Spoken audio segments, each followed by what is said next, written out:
というわけで最終日、しらたきのチャプチェです。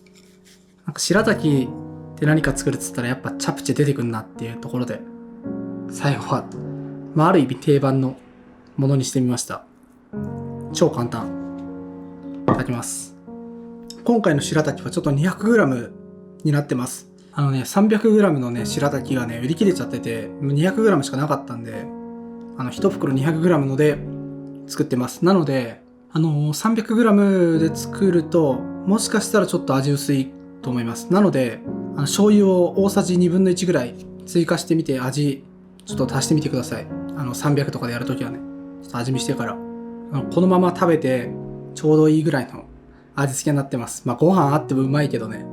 しらたき多めなんで、ご飯と一緒に食べても、そんな糖質も高くないしいいと思います。今回のしらたきのいろんなレシピを作ってみたんですけど、どれもねしらたきだから悲しくなるみたいなことはないと思います。僕自身ね代用したりとかして食べるの結構悲しくなるタイプで、しらたきで代用して食べても結局満足できなくて追加でお弁当食べちゃいますみたいな人なんですけど、そんな僕でもこれ全然いけんじゃねっていう感じにはなったんで、満足感はあるんじゃないかなと思います。で、一応夕食におすすめっていうことにしてるんですけど、なんでかっていうとしらたきってね結構な割合水分じゃないですか。もうほんと 90% とか確かそうだったと思うんですけど、違ったらすいません。食べた時はね結構満腹になるんですよね。なんですけどそれがあんま持続しないんで、例えばじゃあ朝じゃあ8時頃に食べて12時過ぎとかまで持つかって言ったらちょっとわからない。で、昼に食べて夜まで持つかっていうのもわかんないところで、個人的にはやっぱ例えばじゃあ夜6時とかに食べて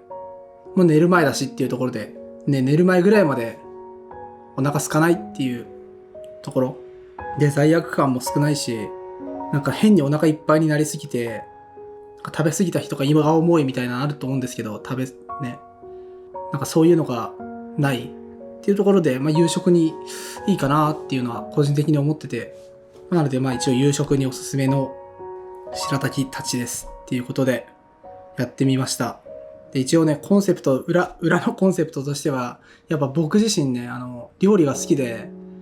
多分他の人よりはめんどくさがらないんですよね、料理に関してはね。で、その簡単レシピの簡単の度合いがどれぐらいかっていうのは僕基準だと結構めんどくさいのも入っちゃうかなって思ったんで、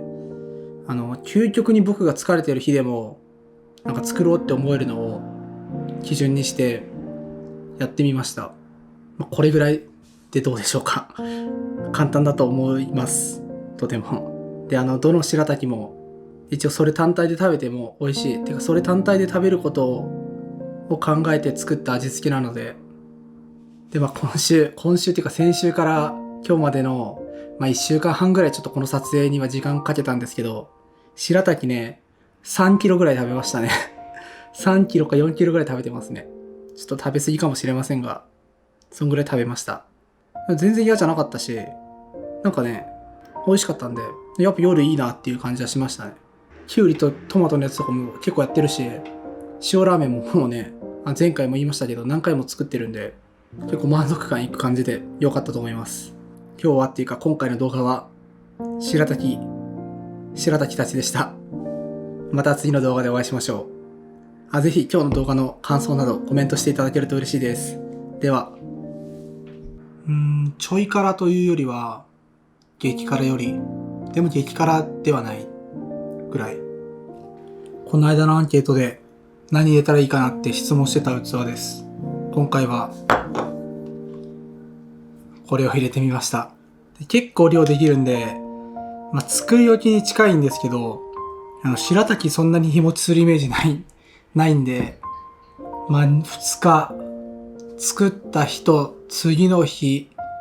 ぐらいで食べきりたいですね。ちょっとしらたき切るの忘れちゃって、大変なことになってますね。これや